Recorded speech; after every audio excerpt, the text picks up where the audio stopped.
Hi everyone, welcome back to the Movie Reviewers 100.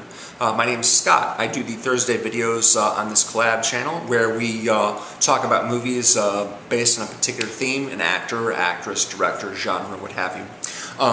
And we're doing another tribute week, our second in a row. Last week, of course, we talked about Robin Williams films, and this week we're talking about Lauren Bacall.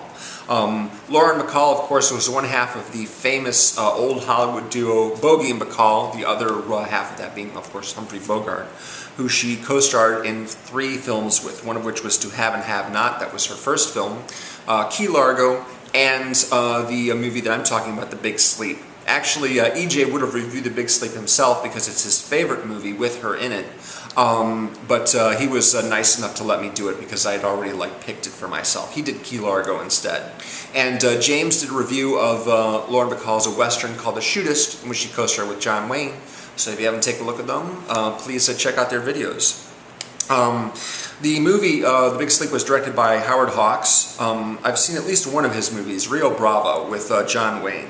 He's also the director of Gentlemen Prefer Blondes, Bringing Up Baby, His Girl Friday, Sergeant New York, and actually also directed To Have and Have Not as well.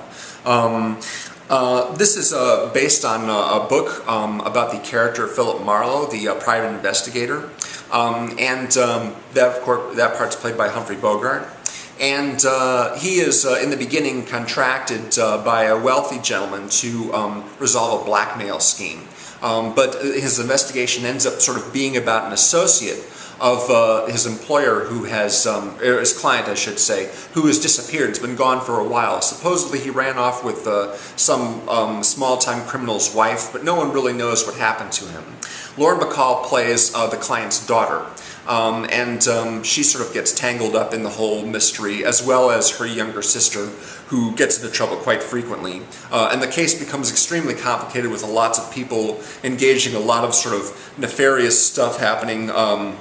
And I actually had to replay a bunch of different scenes from the movie just so I could try and figure out what it was everyone was talking about at any given moment. The dialogue is very, very fast-paced. People talk on top of each other all the time. There's one scene where Bogey goes to visit this guy who he wants to get information from, finds a couple people hiding in this place, including Lauren Bacall, and there's a really great dialogue scene in there where everyone is sort of arguing with each other and trying to get information out of each other and trying to convince everyone to do what they want. It's a really, really good scene. There's a bunch of scenes like that where I just had to sort of go back and say, okay, what are they talking about then? Who wants this? What's going on? You know, it's quite complicated.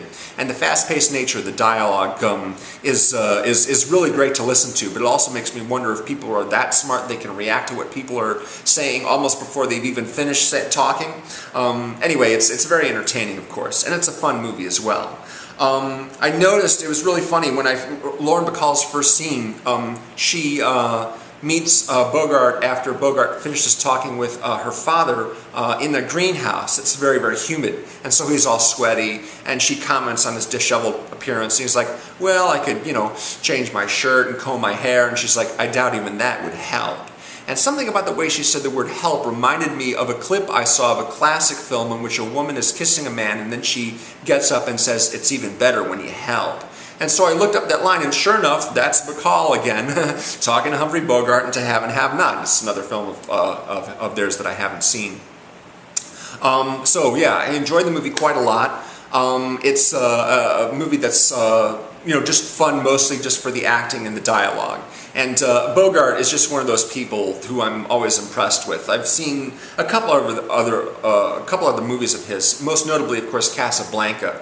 And he has a lot of that same attitude in The Big Sleep that he had in that film too. Just the kind of guy who really knows all the angles and is able to react and think quickly and just appear totally calm and like everything is in control no matter what's happening. He's just like the coolest guy to ever live. Yeah, I enjoy him and I enjoy the film as well. So hope you enjoyed my little video here. EJ, thanks very much for letting me take this one.